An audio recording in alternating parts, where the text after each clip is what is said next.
கோயம்புத்தூரை கொள்ளையடிப்பதற்காக ஸ்டாலின் அவர்களால் அனுப்பப்பட்ட செந்தில் பாலாஜியினுடைய ஆட்கள் அரங்கேறிக் கொண்டிருக்கிறார்கள்.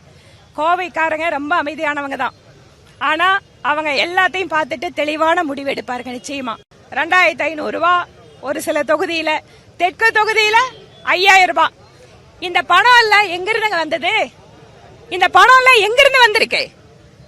டாஸ்மாக்ல அடிச்ச ஆயிரக்கணக்கான கோடி ரூபாய் கொள்ள, காவிரி மணலை வித்து மணல் மாஃபியா மூலமா ஆயிரக்கணக்கான கோடி ரூபாய் கொள்ள, எல்லா இடத்துலயும் போதைப் பொருள் வித்துட்டு போதைப் பொருள் வாயிலாக திமுக காரங்க ஆதாயம் அடைஞ்சிட்டு அந்த கோடிக்கணக்கான பணத்தை வச்சு நம்ம எதிர்கால சந்ததியை தொலைத்து விட்டு இந்த பணத்தை நம்மிடம் கொடுத்து வாக்கு வாங்க வருகிறார்கள். மக்கள் தெளிவாக சிந்தித்து வாக்களிக்க வேண்டும் என்பது எங்கள் கோரிக்கை. அக்கா சொன்னது போல கோயம்புத்தூர்ல ஒரு காவல் நிலையத்தை பூட்ட வேண்டிய நிர்பந்தம், ராமநாதபுரம் D1 காவல் நிலையம், அதையெல்லாம் மக்கள் பார்த்து கொண்டிருக்கின்றார்கள். இன்று நிறைவு நாள். கடுமையாக நம்முடைய தொண்டர்கள் உழைத்திருக்கின்றார்கள், தலைவர்கள் உழைத்திருக்கின்றார்கள். கூட்டணி கட்சியினுடைய எல்லா அனைத்து இந்திய அண்ணா திராவிட முன்னேற்ற கழகம், பாட்டாளி மக்கள் கட்சி, அம்மா மக்கள் முன்னேற்ற கழகம், தமிழ் மாநில காங்கிரஸ், IJK, அண்ணன் ஏசிய சண்முகனுடைய புதிய நீதி கட்சி எல்லோருக்குமே இந்த நேரத்தில் நெஞ்சார்ந்த நன்றிகளை, வாழ்த்துக்களை தெரிவித்துக் கொண்டு ஒரு மிகப்பெரிய வெற்றியை கோயம்புத்தூர் வடக்கு தொகுதியில் நம்முடைய அன்பு சொந்தங்கள், வாக்காளர் பெருமக்கள் வானத்தேக்கா கொடுக்க இருக்கிறாங்க. ஒரு சரித்திர வெற்றியை மே 4ஆம் தேதி கவுண்டிங் பண்றதுக்கு நமக்கு தெரியும். ஏப்ரல் 23ஆம் தேதி மிகப்பெரிய அளவில் தாய்மார்கள், இந்த முறை மகளிர் சகோதரிகள்லாம் இந்த எலெக்ஷனுடைய கதாநாயகிகளாக, நம்முடைய கதாநாயகர் கதாநாயகி எல்லாமே நம்முடைய தாய்மார்கள் சகோதரிகள் இருக்க போறாங்க. அதையும் பார்க்கத்தான் போறோம். கருத்து கணிப்பு எல்லாமே நீங்க பாத்தீங்கன்னா இப்ப நமக்கு சாதகமா வர ஆரம்பிச்சிருச்சு. ஆரம்பத்தில் கொஞ்சம் மேனிபுலேட் பண்ணாங்க, அப்படி இப்படின்னாங்க.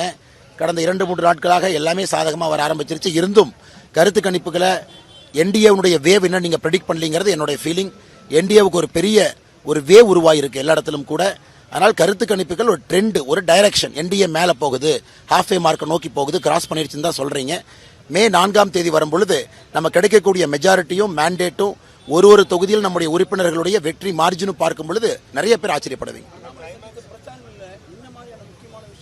மக்கள் ஜெனரலா அக்கா சொன்னாங்க, சட்டம் ஒழுங்கு, கஞ்சா புழக்க வழக்கம், ஒரு அமைதியான தமிழ்நாடு, எல்லோரும் இன்புற்றிருந்து வளர்ச்சியை மட்டும் நோக்கமாக கொண்டிருக்கக்கூடிய தமிழ்நாடு, மத்திய அரசோடு இணக்கமாக இருந்து மத்திய அரசுடைய நிதியெல்லாம் முறையாக பயன்படுத்தக்கூடிய தமிழ்நாடு வேண்டும் என்று மக்கள் நினைக்கின்றார்கள். அதன் மே 4க்கு பிறகு அண்ணன் எடப்பாடி பழனிசாமி அவர்கள் தலைமையிலான தேசிய ஜனநாயக கூட்டணி அதை நாங்கள் பூர்த்தி செய்வோம். நன்றிங்கண்ணா.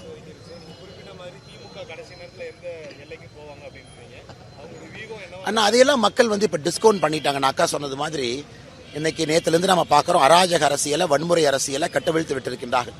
ஒரு காவல் நிலையத்தை கோயம்புத்தூர்ல பூட்ட வேண்டிய நிர்பந்தம் காவல்துறைக்கு. கிட்டத்தட்ட 500 பேர் சேர்ந்து மாபு காவல் நிலையத்துக்குள்ள போகும்போது பூட்டி வச்சிருந்தாங்க, பூட்டு போட்டு. அதையெல்லாம் மக்கள் பார்த்து கொண்டிருக்கின்றார்கள். மக்கள் எப்பவுமே எதுல பேசுவாங்கன்னா வாக்குப்பெட்டியில பேசுவாங்க. ஏப்ரல் 23ஆம் தேதி மிகப்பெரிய அளவில் பேச போறாங்க.